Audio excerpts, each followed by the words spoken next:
go. First attempt of the game for Taylor Heinicke. I'm just going to have a dig route here from Adam Humphries. A little corner route from Terry McLaurin. And then off the jet sweep action, the pre-snap motion, DeAndre Carter is going to run just a vertical route. And then Logan Thomas is going to block and then leak out. Logan Thomas' first game back in a while. And I think him and Taylor Heinicke are a little just out of sync on this play. Heinicke expects him to keep running, and Logan kind of stops where he is a little bit. And so that's why that throw ends up being a bit too far. So just a little out of sync there early. So here we've got the first third down of the game. It's 3rd and 4. You got to get to the 32-yard line, just about there. Let me try that one more time. Right about here. You're going to have Terry McLaurin running this dig over the middle. And then you're going to have a high-low concept on this side of the field. That's Logan Thomas running this corner route. And DeAndre Carter running that whip route. You're going to put this cornerback, DJ Reed, in a situation where he has to decide if he wants to stay up on the whip. And then that's when you throw over him to the corner. Or if he's going to bail on the corner route and you throw the whip. Now, this is not a conversion. I think Taylor Heinicke he forced this throw into Terry McLaurin, and I think this ball really should be going out to DeAndre Carter. I'll show you right where I think this ball should be going to Carter and where you would get the first down. Right, see, there's your high-low. This is your low. This is your high. This is your defender who's forced to make that decision. Again, you've got to get to the 32. That's right there. So this is your first down right here to DeAndre Carter. Heinicke starts off the play looking that way. And he was either reading it out and didn't like what he saw, or was just trying to look off the safety and wanted to go to McLaurin the whole time. But right here, in my opinion, this ball should be going to DeAndre Carter right now. And you're getting a first down. Comes back to Terry McLaurin, and you see Adams kind of just stays where he is, stays home. He puts the ball in the spot where at least Adams can't get it, but Heinicke can't get it, and you're punting on 3rd and 4. So I want to quickly highlight this play. This is not really a evaluation of Taylor Heinicke. This is just a screen to Antonio Gibson, but you're going to watch Schweitzer and Sheriff get out here on this screen to block. And I just need to see more effort in these situations. Washington has just been really for a couple years not good at blocking on screen plays, successfully running halfback screens, specifically halfback screens. And I just think so much of it comes down to the execution by the blockers, in this case, the offensive linemen. This offensive line has been good this year in pass pro and in run blocking, but when you watch Schweitzer and Sheriff, you'll see here, so this is Schweitzer and Sheriff, but I need to see more from these players. I need to see more aggression. Sheriff doesn't even block anybody. Here we're going to get a play action fake. Logan Thomas is faking as your lead blocker through the A-gap and then going to run this corner route like that. You're going to get Terry McLaurin on a post and that, just like that. And it's well defended down the field by the Seahawks, as you can see. None of these options are available, but you've got a couple good options down here. Heinicke's going to hit John Bates, and John Bates is showing an ability to just consistently catch the ball when he's open and block like a monster. And so I love that. Get the ball to Bates, gets 15 yards. He doesn't have great speed or run after the catch or, not breaking too many tackles, but he's catching the ball, he's getting yards. Here we've got 4 verticals, and you're just going to hit Terry McLaurin on the crossing route. Again, the Seahawks did a good job defending down the field. And this is a pretty simple concept, and you've probably run this play in Madden before. But it's just like this. Just like that. And then Taylor McLaurin is going to do this, sit, and then go across. And if you don't like this read here with these linebackers underneath, or this one here with this safety and this, then hit that crosser to Terry McLaurin. That's exactly what you get. Right? So he carries Logan Thomas. There's not really not a window you maybe want to throw there. And then I like the throw that Taylor Heinicke makes here to Terry McLaurin. Almost breaks that tackle and gets more yards. Let's see it from the end zone angle, because the way he threw this ball on the other side of the defender as Terry McLaurin crossed his back was nice. Kind of throws across his body and makes a good little throw there. we talked about in the red zone how when they struggled against the Packers and the Chiefs and whatnot, you got to have that decisiveness and accuracy. And we've seen that from Taylor Heinicke these last couple weeks. And that's why they've had success in the red zone. In this game against the Seahawks, they struggled, and it was for the reasons that they had before. He's got to let these things develop, and then he's got to be decisive. Logan Thomas and Adam Humphries are the first two you want to look at because the windows are so small, but they're there. Humphries is the first one because that's where he's looking, and he's got to stick with it just another half second and then make this throw. Make it right there. You got to make this throw to Adam Humphries right there. If that's the way you're looking, you got to stay on it. He kind of comes off of it, or he does come off of it. Neither of these are there, and there's some pressure in the pocket. That's when he has to escape. Let's go back and watch J.D. McKissic. I'll go watch Logan Thomas and then J.D. McKissic. You're going to have Logan Thomas just running this against Bobby Wagner, who is not lined up against him. He's in zone, so if Logan Thomas goes inside, he's got him covered. If he makes outside move, then he's got to step. And he's got to step right there. Boom, this is another touchdown for you. Now, Heinicke's not looking this way. He's looking this way. But again, you got to be decisive. You got to find the throw, and then you got to make the throw. He comes off of Humphries too early, and he doesn't look at Logan Thomas on time. Your third option is J.D. McKissic right here. And you got to get this throw. You'd have to get this ball to him right now so he could maybe have a chance to catch it, break a tackle, and score, which is very possible. But he kind of just processes everything too slowly on this play, and then you end up kicking the field goal when you really should have had a touchdown on this drive. Whether it was to Logan Thomas, Adam Humphries, or J.D. McKissic on this play, you should have had a touchdown. So now here we are on third down, and I like this decision. You got Logan Thomas one-on-one with the DB. Anytime you get that, I like the decision to just throw him a jump ball, give him a chance to go up and get it. We'll see this play here start. I like the decision. Now, I don't like the throw. You get the PI, so you get bailed out. But I'd like to see him just hit this throw and Logan Thomas have a real shot at catching the ball.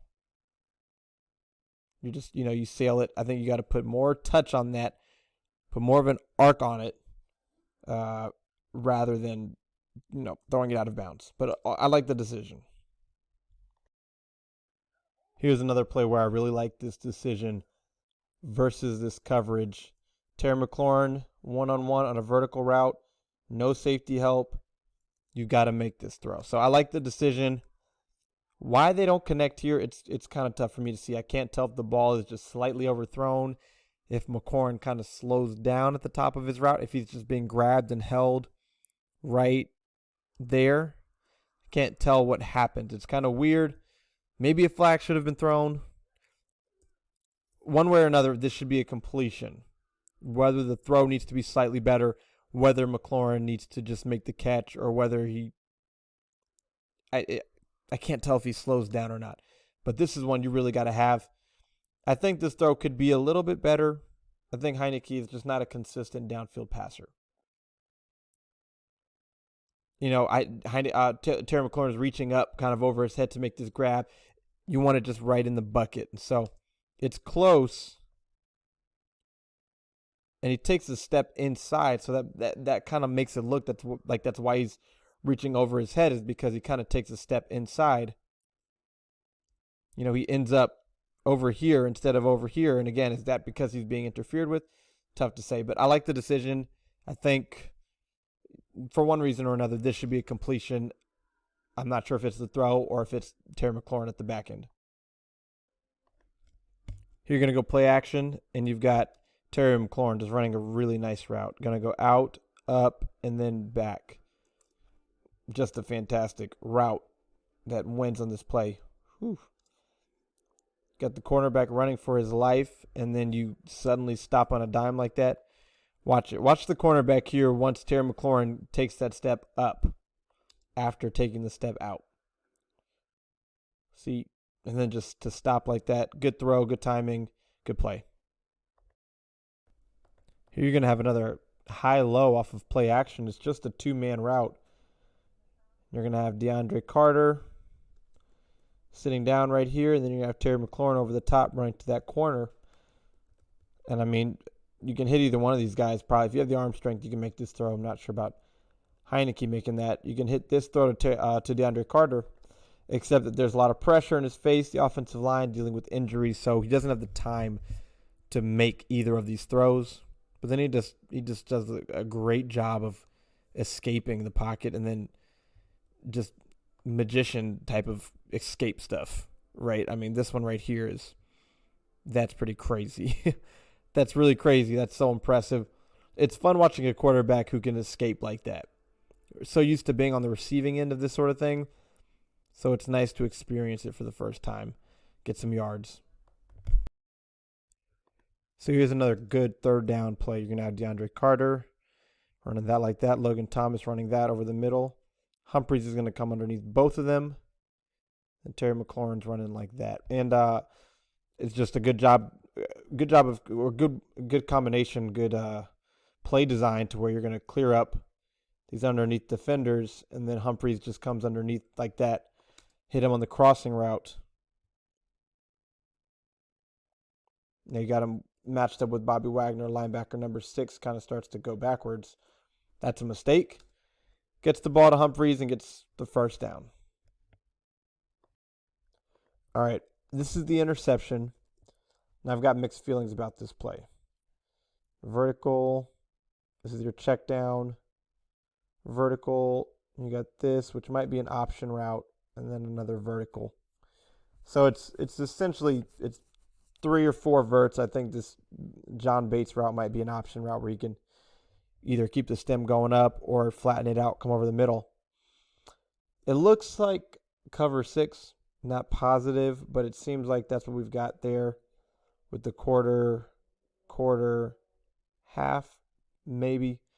But it could also be cover 2 with this guy just bailing, or it could be cover 4 with this guy trailing. But I'll go with 6. You're going to hit Logan Thomas once he clears this linebacker. That's Bobby Wagner, for sure, in between him and the safety. So, for one, I think Logan Thomas needs to catch this ball.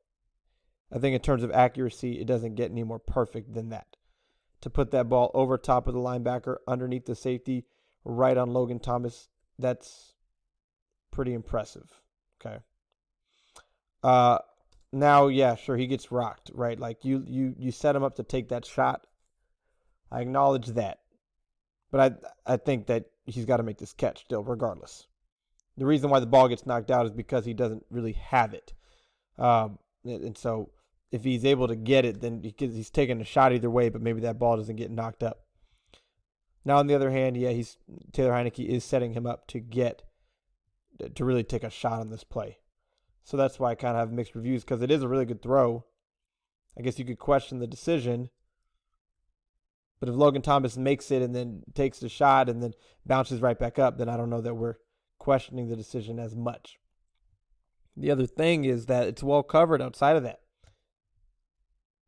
So if you don't throw that ball to Logan Thomas right then and there, you basically would just have to take off and run, which, may be an option. But so that's why this one, it's tough for me to say.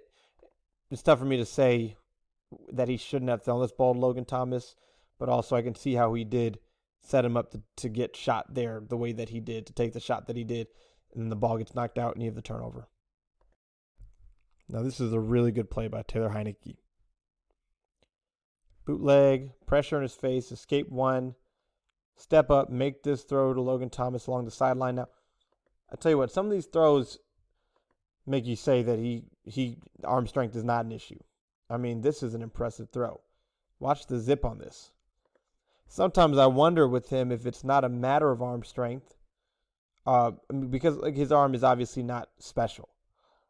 But it is an NFL arm. But at times when we see where there's not enough juice in the ball, is it that he can't put more juice on it, or that he doesn't? Because he is a touch thrower. But look at this throw. That's not a touch throw. That is a dart. And it's really when we're throwing out, outside of the numbers where we start to wonder about his arm strength. On this one, he's throwing from the 20 to almost the 45, about the 42.5 yard line. It's an over 20-yard throw from the hash mark to the sideline, and he puts it there on a rope.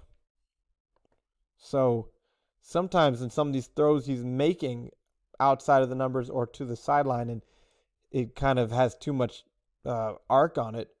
I wonder if it's a matter of ability or just the decision, because he is more of a touch thrower. But he clearly can put velocity on the ball. He does it right here.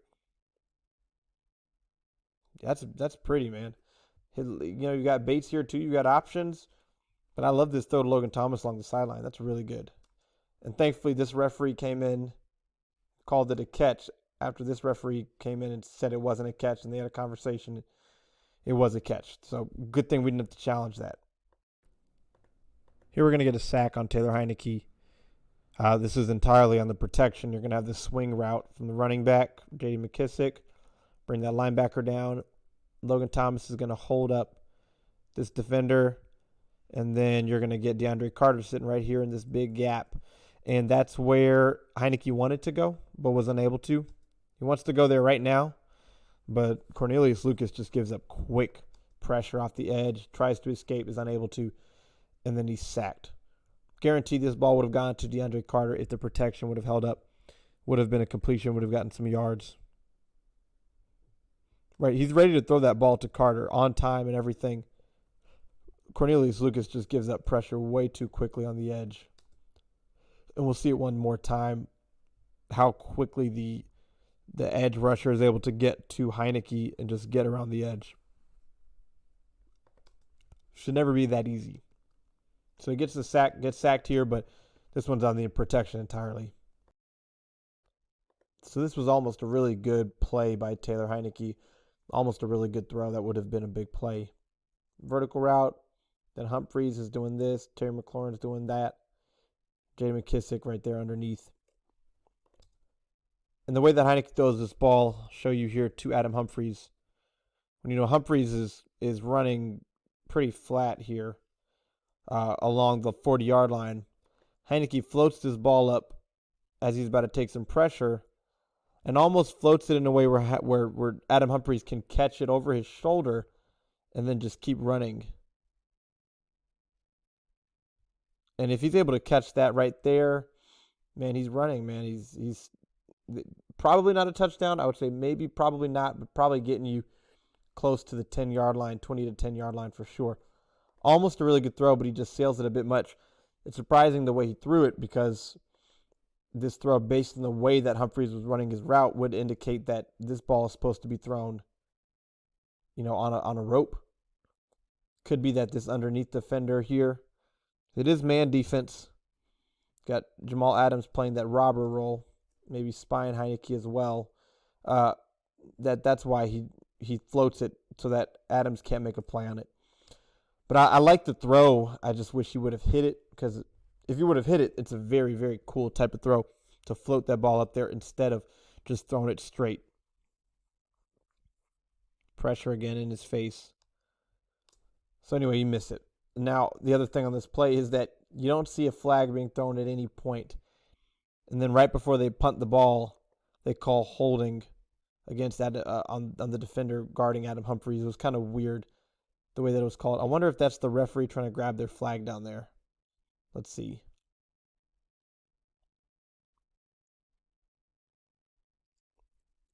It looks like, I can't tell if that might be the referee, the female referee. I can't tell if that's, I think that might be her. I think she's the line judge here. And it looks like maybe she can't grab her flag or something. Or just the referee, whoever it is. It looks like they're maybe trying to grab their flag and unable to. Maybe that's why we don't see the flag thrown here. Because it was weird how late that penalty came in. Pressure was definitely a pretty big factor in this game, much more than it's been in most of Washington's games. Terry McLaurin on this dig, which is one of Taylor Heinicke's favorite throws to make, and which often works for Washington. It's there on this play, but the pressure doesn't allow him to get through his progressions and make it back there to make that throw. Right, he has to get out of the pocket. He does a good job to scramble. He starts off right looking for Logan Thomas on that wheel route. Picked up well. Right, see if this can get in the way of this, and it doesn't. So Logan Thomas not there, and then he He sits on it. But you've got Terry McLaurin on this dig on the backside, but you can't get there because there's too much pressure in your face. Right. Doesn't have time to go from right back to left. Starts right, wants to work back left, but then he sees this big guy in his face. So he just has to escape the pocket. And that's your new center, your fourth string center, Keith Ismail. So it's nice to have a quarterback who can make that play. I think you may have a holding call in this play as well, is what it seems like maybe. Here we've just got some deep curl routes. Got DeAndre Carter running one. Adam Humphries and Terry McLaurin just running deep curls. Heinicke gets this ball out just in time before he gets taken down. Again, not the best day for the entire offensive line, including the tackles as well. Just not a good day. They struggled last year against the Seahawks in pass pro as well. At the end of the game especially. 94. That's the guy who, I can't remember his name, but he's the one who blocked the PAT and returned it. He had a good game against Washington. Got this ball out just in time to DeAndre Carter. Here's one of those plays I'm talking about where I wonder if it's an arm strength issue or how he's throwing the ball for Taylor Heinicke. First of all, again, the quality is terrible. This is the same route that Terry McLaurin ran, up and then out, up and then back. Out, up and then come back. Up, come back by DeAndre Carter. It's a well-run route. I will say a couple things. One, DeAndre Carter needs to catch this ball. Okay, it hits him right in the hands. Sure, the defender is there, but it does hit him in his hands. He's got to catch it. Two, I think he's got to come back to this ball more. You saw when Terry McLaurin did it, he came all the way back to the ball. DeAndre Carter doesn't come all the way back to the ball. Right, we're going to see him stop right about there. He needs to keep coming back to the ball. And then just thirdly, I think this is a longer throw than the first time. But again, I wonder if Heinicke can put more on this or not, because this is from about almost the 45 to the 30. It's about a 25-yard throw. It's not much more than the one he threw to Logan Thomas. Sure, it's from the far hash, so there's a couple extra yards there. But I just wonder if he can put more on this throw, like what we saw him throw to Logan Thomas on the sideline. You see, this ball kind of sits in the air for too long. You got to put more zip on this ball. So my question is, can he? Because it seems like based on the throws that he can, but I'm not sure. DeAndre Carter is to catch that though, and you can see better from the TV angle. Maybe you can see it from the end zone angle here, but the defender is there, but the ball hits Carter in the hands. So it needs to be a catch. Here we're in the red zone. We've just got a two-man route here. Cam Sims on a slant and Terry McLaurin on the outside. Once Cam Sims, it is not there. So good job not to throw it. It's a two-man route. You got four in coverage. So once it's not there, it's not there. Good job to just throw this away. Antonio Gibson's got to do better blocking there. Blocking Jamal Adams just makes it way too easy. Adams just jumps over him, continues to get to Heinicke. But either way, I think this ball is being thrown away. Nobody's open. Two-man route against four in coverage. But yeah, I need to see more there from Antonio Gibson in pass protection. That's always his go-to. I'm assuming, I guess, that's how he was coached. I don't know. I mean, Jamal Adams is a safety. I would just, yeah, that's not good. Here, Heinicke just does a good job getting to his check down quickly. Similar concept to what we saw, I think, was on the first play of the game. Just like that. And it's just covered. Covered downfield. Go play action. It's covered well. Right, they committed to covering the downfield passing attack.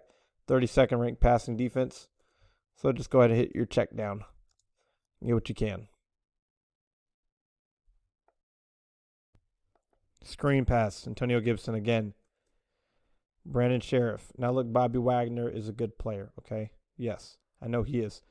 But Brandon Sheriff is supposed to be one of the best offensive guards in the league. $18 million. I need more than this.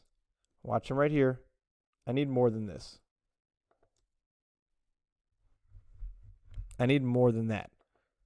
Because what happens is you get three yards instead of 4, which puts you at 3rd and 1. You fail to convert that. 4th and 1, you fail to convert that because, again, Brandon Sheriff has a holding penalty.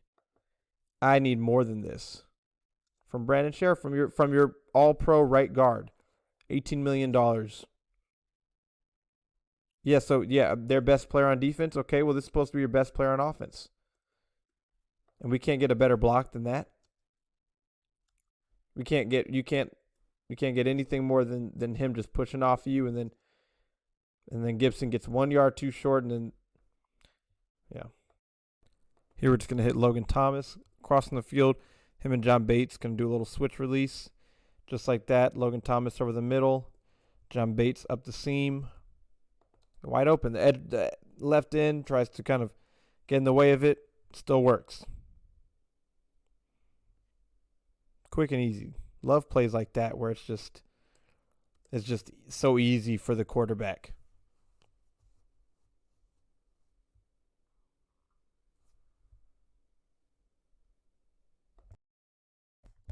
Here you've got them trying to take a bit of a shot play. They tried to dial some of these up. In general, the Seahawks did a good job of covering it. You've got the over, and then you've got the corner, and then that's your check down as usual. Under center, they ran a lot more from under center play action. Not a lot more, but they ran more than they typically do. And you're going to get, again, that window's not there. That's a tough throw. So you hit your check down to J.D. McKissick. I like that. That's a good decision. Let's watch it play out. You're going to go play action. Not there. Just get to your check down before the pressure is able to get home. Remember last year against the Seahawks, Dwayne Haskins threw a pick on kind of the inverted version of this play, which is post over, and he tried to hit Cam Sims, and it may have been DJ Reed was underneath of it. And it's kind of the same thing here. Haskins threw it pretty much just like this, where you had this, and you had this, and then the cornerback coming underneath was able to make that an interception. Here you hit the check down like you should, and you get some yards. Now 4th down. We've got some triangle mesh action. See this every game. Now against man, you're running this, you're running this. Logan Thomas is going to be your rub guy for Terry McLaurin to get open over the crossing past the mesh point. Against zone, you've got an option route. He can sit or he can keep running. And I'm not sure if that's both of these guys or if it's one or the other. Logan Thomas. Now, Logan Thomas is he's gonna sit and then kind of come back inside. I'm not sure how correct that is because again, getting this, and then you've got this. Logan Thomas almost gets in the way of this right here, and I'll show you that. Now he sits on it because again, it's zoned, it's well covered. So he kind of sits and he starts to work his way back inside underneath of where DeAndre Carter is. I think Logan Thomas is getting back in the rhythm of things here. We saw this last year where Logan Thomas tipped a ball away that wasn't intended for him on what I believe may have been triangle mesh. He tipped that ball away in the red zone when it wasn't for him. Thankfully this time Heinicke puts it up just high enough where Logan Thomas can't get it and where only DeAndre Carter can. I like the throw. I like the decision by Heinicke also. Really good throw. Read it out quickly, made the throw on time. But yeah, I'm just wondering about Logan Thomas and if he's maybe a little bit out of place here because you typically aren't going to want guys at 2 different levels in the exact same line of throwing lane like this. You know, that's not how you design these plays. So I think that's maybe Logan kind of. It was literally the same thing last year. It may have been against I can't remember who it was against. It was the Panthers, maybe Seahawks, Panthers, or Eagles towards the end of the season. All right, now this is the last drive of the game where they couldn't kick a field goal because their kicker was hurt, needed to score a touchdown. Going to go with a little spider 2-wide banana, and it's well covered. Gibson, and then Humphreys and McLaurin. It's just covered across the board. Nowhere for Heinicke to go with the ball. He could maybe try to fit this throw in there. People will typically tell you not to make that throw or try that throw. So he just finds a slide. There was a moment where he thought he was going for the pylon, but I'm glad he protected himself and just slid there. Seahawks covered this well. You wouldn't have known they were the worst passing defense in the NFL. Now here's the last attempt of the game for Taylor Heinicke. 4th and goal. You really need a touchdown here. You've got kind of a slant. Logan Thomas, Terry McLaurin running a slant. DeAndre Carter running a whip route, and then Jarrett Patterson is going to come out of the backfield like that. Now, sometimes I just don't understand why.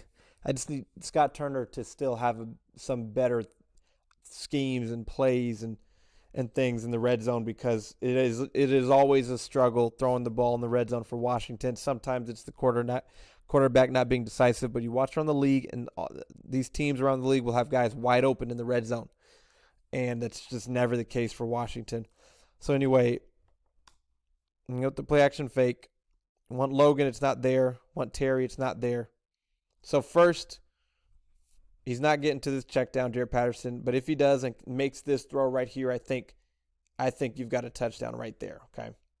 If he gets to Jarrett and leads him outside, throws him outside, and he can catch it and run so this defender can't get there, then I think you've got a touchdown there. But less than that, or I guess more than that, where his eyes are, which is Logan Thomas, and where he ends up throwing the ball, he just has to throw this earlier. He just has to throw it right now. Logan's open. That's your touchdown right there. He's got to throw this. You see when he throws it, and then he kind of, again, puts some touch on it, when I think he needs to just really dart this in there as hard as he can. This ball needs to be thrown right now, though. Okay? It looks like that's where he's looking. This is your touchdown right here. That's your, just as easy as it gets, touchdown. Logan's coming back to the ball, but also not leaving the end zone. He knows he can't leave the end zone. It's 4th and goal. But he kind of floats it, and he allows time for Jamal Adams to get back to the ball with Logan Thomas. He just waits too long. If he throws it now, Jamal Adams can't make a play on it. Because he throws it and Logan can't leave the end zone. Now, my opinion on this play is that the ruling on the field should have stood either way because it was so close to call. There was not enough evidence to overturn it, in my opinion, regardless of what they called. But since they called it a touchdown, there was not enough evidence to overturn it. In my opinion, it should have stayed a touchdown. But Taylor Heinicke should have thrown this ball earlier, right? Should have thrown it right there. It looks like that's where he's looking. Throw that thing in there. Easy touchdown, no review, no question. But see, he's still holding it. Finally throws it, makes it tough, and you get the overturn.